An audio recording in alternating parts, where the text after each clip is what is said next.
Sean muy bienvenidos. Estamos compartiendo nuestro altar familiar, serie 2022.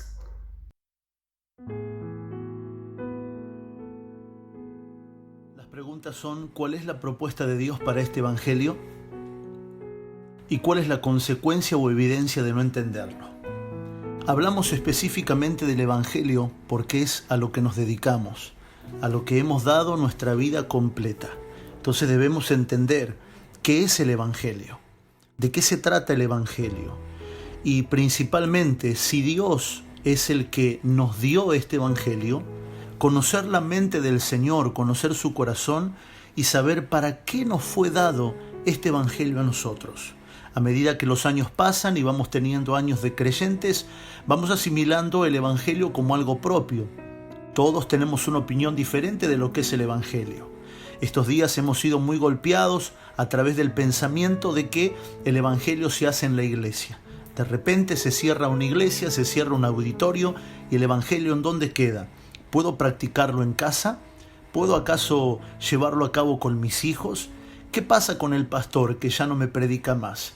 ¿De qué manera puedo sostener una vida de manera online, a través de las redes sociales, con la pastoral, con los hermanos y con la iglesia? Por supuesto que en nuestro caso sabemos que no es para siempre. No para siempre vamos a estar así. En algún momento nos vamos a volver a reunir como iglesia. Pero es importante tomarnos este tiempo para preguntarnos y poder contestar esta pregunta. ¿Cuál es la propuesta de Dios para el evangelio? Cuando nosotros predicamos un evangelio solamente centrado en Jesús, vamos a tener un evangelio ideal, porque tomamos de Jesús solamente las sanidades, la multiplicación de los panes y los peces, el perdón de pecados. Si alguien estaba enfermo, lo sanaba. Si alguien estaba dolido, también lo curaba. Si alguien estaba muerto, lo resucitaba. ¿Quién no quiere tener a un Jesús así? ¿Quién no quiere tener a alguien que le solucione los problemas? Pero cuando predicamos el evangelio solo desde el aspecto de Jesús, va a ser un evangelio, como lo decimos, antropocéntrico. ¿Por qué? Porque el evangelio antropocéntrico es el que pone el hombre en el centro. ¿Qué necesita el hombre? ¿Qué le gusta al hombre? ¿Qué le agrada al hombre? Y a partir de ahí vamos a empezar a darle al hombre lo que necesita. El hombre necesita sanidad, hagamos reuniones de sanidades. El hombre le gusta las luces, hagamos reunión de las luces. A la persona le gusta la canción en el recuerdo, cantemos canciones en el recuerdo. Entonces el evangelio se va deformando. ¿Por qué? Porque se presenta un evangelio antropocéntrico, donde pone al hombre en el centro y todo lo que el hombre necesita. Y si bien Jesús, cuando vino a la tierra, suplió las necesidades de la gente, vemos si somos específicos y si somos sinceros con nosotros mismos y si realmente hemos leído la Escritura, vemos que Jesús no suplió las necesidades de todos. Entrando en el estanque de Betesda, podría haber sanado a los más de 400 enfermos que había allí. Solo sanó uno. Ahí hubo un mensaje. Jesús multiplicó el pan y los peces para más de 5.000 personas, pero no lo hizo para toda la región de Nazaret. No lo hizo para su familia. Pero cuando nosotros tomamos el evangelio solo desde Jesús, no vamos a entender nunca la propuesta de Dios para el evangelio. Por eso me agrada leer en Mateo capítulo 4, verso número 23, donde está una de las primeras menciones del evangelio, donde Jesús predica a las muchedumbres, a las personas, y dice Mateo capítulo 4, verso 23, que recorrió Jesús toda Galilea, enseñando en la sinagoga de ellos y predicando el evangelio del reino, y sanando toda enfermedad y dolencia en el pueblo. Pero principalmente, ¿qué predicaba Jesús? El evangelio del reino. No predicaba un evangelio acomodado a las necesidades de las personas, predicaba el evangelio del reino de Dios. El verdadero evangelio es el evangelio del reino. Luego hay inventos o ideas que la gente se hace de lo que es evangelio y empiezan a darle su forma. Bueno, el evangelio es que a mí me entiendan. Bueno, el evangelio es que yo pueda estar así. Bueno, el evangelio es que el Señor sane a mi familia. Jesús predicaba el evangelio del reino. ¿Y cuál es el evangelio del reino? El evangelio del reino es el evangelio de Dios. Y el evangelio de Dios es que Dios propone en su reino y propone para la humanidad la cruz. La verdadera propuesta de Dios a través del evangelio era la cruz. Y cuando decimos cruz no estamos hablando de los dos palos cruzados, estamos hablando de Cristo mismo. El que fue colgado en la cruz era más poderoso que la cruz. Él lo dijo.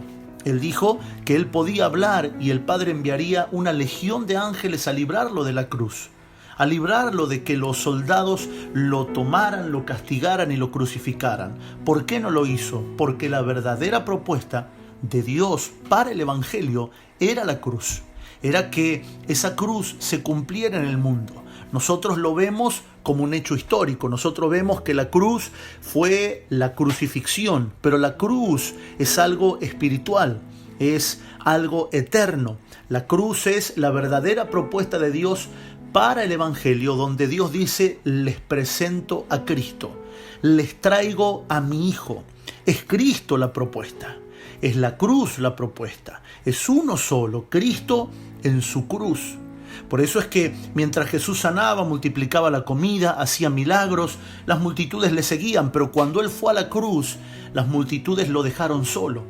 Todos comenzaron a dudar, incluso sus discípulos, aun cuando ellos sabían que iba a resucitar, dudaron, porque dijeron: ¿cómo puede ser que alguien tan poderoso se deje matar en la cruz? Porque esa era la verdadera propuesta de Dios para el evangelio. Entonces la humanidad no entendió lo que Dios quería hacer. ¿Por qué, si tenemos a su Hijo en carne y hueso, tan perfecto que nos puede solucionar la vida y darnos la vida ideal, no se queda con nosotros y muere en una cruz? Ahí entendemos la propuesta de Dios para este evangelio. Por eso es que en el evangelio del reino puede que te sanes y puede que no. Lo importante es: ¿amas al Señor tanto como para soportar una enfermedad? En el evangelio de Dios puede que prosperes o puede que no. La pregunta es: ¿amas con todo tu corazón al Señor así tengas una vida de lujos o no lo tengas? Así Dios decida meterte en una cárcel como el apóstol Pablo para escribir la mayor parte de los libros del Nuevo Testamento, o así prediques por todos lados como lo hizo Felipe en Samaria y con algunos altos conserjes de la corte de la reina de África. Ese es el evangelio de Dios. Nosotros no podemos quedarnos con una parte del evangelio. Los evangelios Mateo, Marcos, Lucas y Juan dicen que Jesús sanaba, dicen que Jesús multiplicaba. Inclusive el pasaje que acabamos de leer dice que Jesús predicaba el evangelio del reino y sanaba toda enfermedad y toda dolencia en el pueblo. Pero lo primero que Jesús hacía era predicar el evangelio del reino.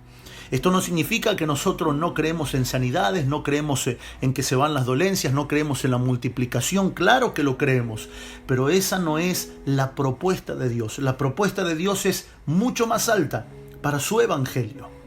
La evidencia en este evangelio es que cada día estamos más fuertes.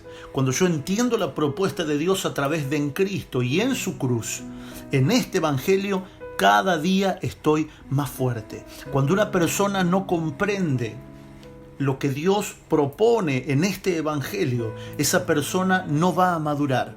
Esa persona vivirá como si fuera un impío, solamente que tiene título de creyente. ¿Cuántas veces lo hemos visto? ¿Lo ha visto usted? Personas que dicen ser cristianas, pero con su vida avergonzaban a Dios. ¿Cuántas personas han sido testigos de eso? De tener vecinos supuestamente evangélicos, de tener pastores que deberían ser evangelio y ejemplo, y avergonzaron al evangelio, y muchas personas no quisieron conocer a Dios por eso. Por eso es que el evangelio de Dios puede sanarte, y es posible que lo haga, pero también puedo convivir si Él decidiera nunca sanarme. ¿Por qué? Porque al entender el evangelio de Dios, lo que me llevará será a crecer, a madurar. Estaré firme, estaré fuerte en la roca. Tarde o temprano ocurrirá o no ocurrirá. No es mi prioridad, mi comodidad. Lo más importante es que su evangelio sea conocido como debe ser conocido. Mis generaciones están seguras en Él. Mi vida está asegurada en Él, en lo eterno, en las verdaderas riquezas. Por lo tanto, creo en el evangelio del Señor. Si este altar familiar fue de crecimiento para tu vida, te animamos a que puedas compartirlo con alguien.